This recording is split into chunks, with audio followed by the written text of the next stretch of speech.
So we previously spoke about what is the size of a Tzuras Hapesach. This is what a Tzuras Hapesach is, depicted right here. It means shape of a door frame, Tzuras Hapesach. And what is the allowed width of a Tzuras Hapesach? Is it limited to 10 amos, or it could be wider than 10 amos? And what is the view of the Alter Rebbe? And we determined that the Mishnah, in the first Mishnah in Eiruv, says that if you made a Tzuras Hapesach, ein tzarich lamayit, you don't have to make it smaller. If it's less than 10, if it's more than 10 amos, you don't have to make it smaller. And in Shin Tzemach Tzedek, the Alter Rebbe paskins in Sif Yotes, im asa Tzuras Hapesach afilo leparta yiseir me'eser mutter.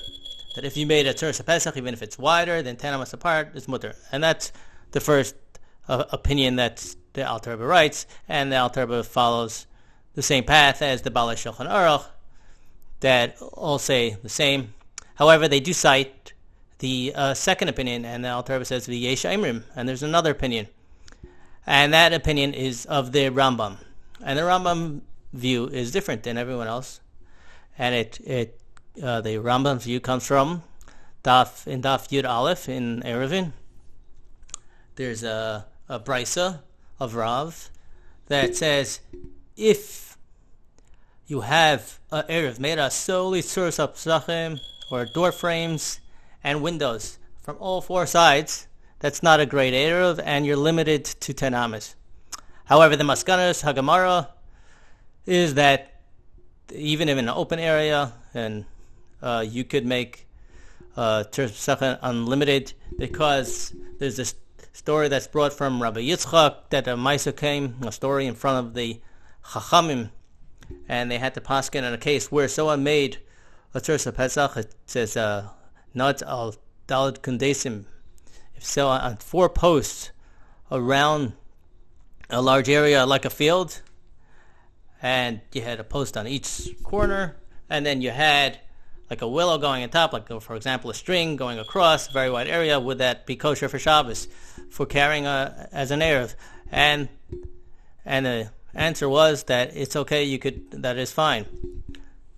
However, the Rambam goes according to the view of Rav, and the Rambam paskins that if it's an open area, then you're limited to 10 amos.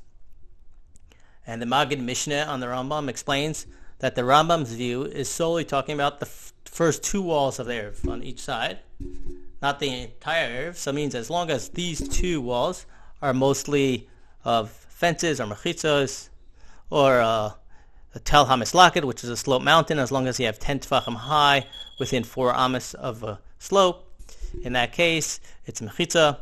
So as long as you have mostly other things that could constitute mechitzas besides the Tzuras Hapesach, then you have no limit on your Tzuras Hapesach. It only has to be on 2 sides. And that's the view of the Rambam.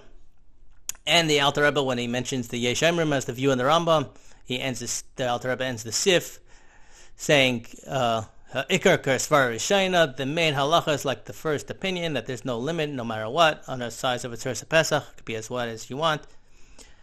However, Toiv Lachush, it's good to adhere, if you could, to the Rambam's opinion. And the Alter Rebbe does not say Toiv Lahachmer or Yesh Lahachmer, where you should be stringent in this case, but Toiv Lachush, which you should try, if you can, to make it Eiruv, when you make it, for example, to make it more oimid. So this way you have no limit on the size of a Tzuras Hapesach.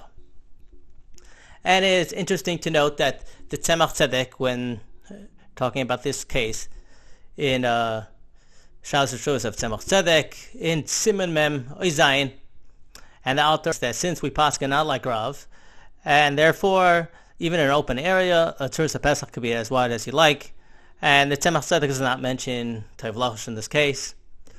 As well, when an Eiruv was made in Kfar Chabad in the 1950s, and the Rebbe gave a bracha for it, and it wasn't according to the Rambam, it was an open area, and there was no mention of Toiv Lachush that you should be a machmer in this area or anything like that.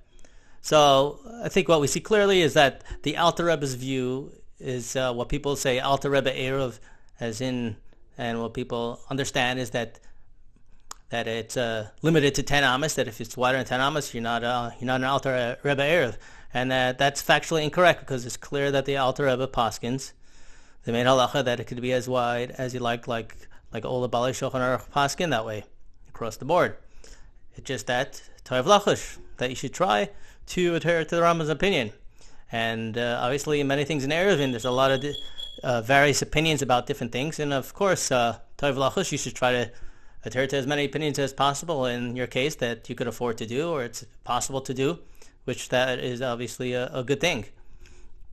And another approach that we see is brought down in Tfarim, like the Minchas Yehuda brings it down, and the Minchas Shleima of Shleimer Zalman Auerbach mentioned that in a developed area like a city, since you have streets and buildings and homes, therefore, even though your Eiruv is outside of it, and your Eiruv is completely and open, only Tzuras Hapesach on all sides, and it's wider than 10, you still have a Rambam Eiruv. And that is because the inside of it makes it Aimid, that it's more built up, and that would conform to the view of the Rambam. Another thing to mention is that when I spoke before about Kfar Chabad, that actually eventually Kfar Chabad in around 2009, Rav Ashkenazi made an initiative to make a Rambam Erev, and they actually did that so to conform with the Rambam's opinion, which is a beautiful thing to do, obviously. And so I think that could summarize this. And any questions, feel free to leave it in the comments.